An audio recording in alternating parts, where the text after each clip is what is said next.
Last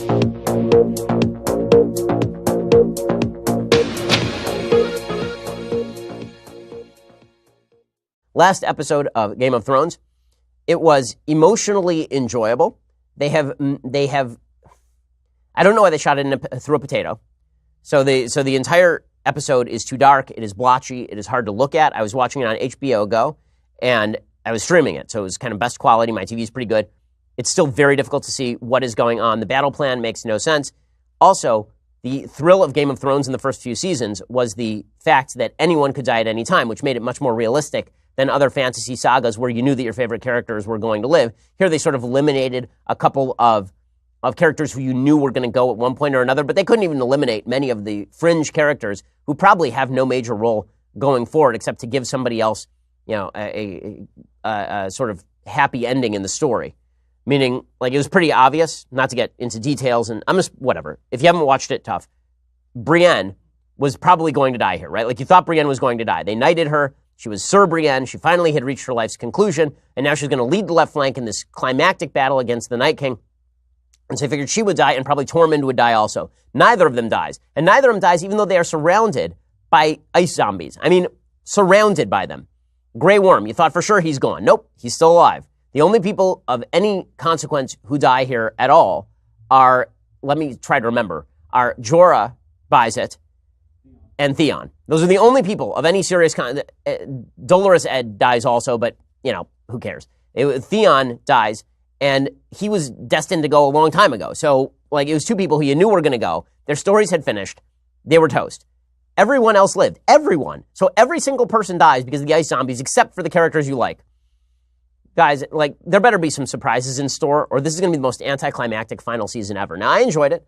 I enjoyed Arya teleporting to kill the Night King. I mean, that was fun.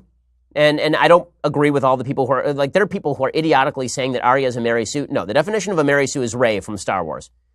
Right? If you are a character who randomly has powers without any training, you're a Mary Sue. If you are a person who trains for 6 seasons to do the sort of thing you just did, then you are not a Mary Sue. So Arya killing the Night King, fine with, I don't know what Bran's doing all episode. So Bran's just like being a bird or something. Just sitting around being a bird? What? Why? What was he doing? No one knows. They're flying around in the clouds on the dragons. Can't tell what's happening at all. No one can tell what's happening.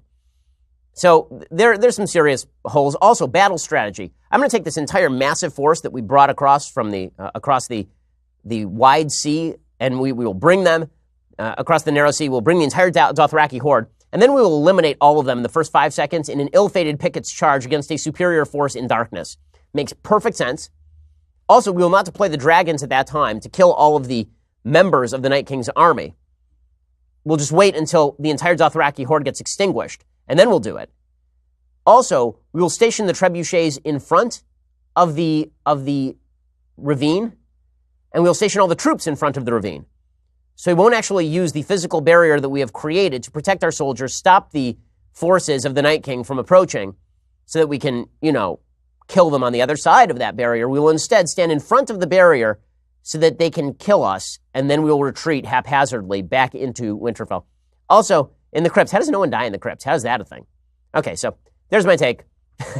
Hopefully, next week we'll finally get to Cersei. Again, I think that my biggest problem with Cersei as a character is I don't think that she is clever. So I think that the buildup of Cersei and Euron Greyjoy, who basically is pirate who works at Zara, not my characterization, I think it's Stephen Miller, not the Trump Stephen Miller, like Stephen Miller read Steve's online character. That's pretty much right. How is that alliance as interesting as the alliance against them? I guess that the entire force has been decimated, but Dany still is a dragon. In any case, we'll see where it goes from here. I was always more interested in the politics than the Night King. They had to get rid of the Night King. But with that said, there were some moments in the show that I really liked, but why it had to be filmed so that no one could see what was going on, pretentious creative choice. I had heard that they said, well, it's not realistic if you use lighting. There are dragons, guys. Pretty sure that realism is not top of the line concern. I would like to see some things.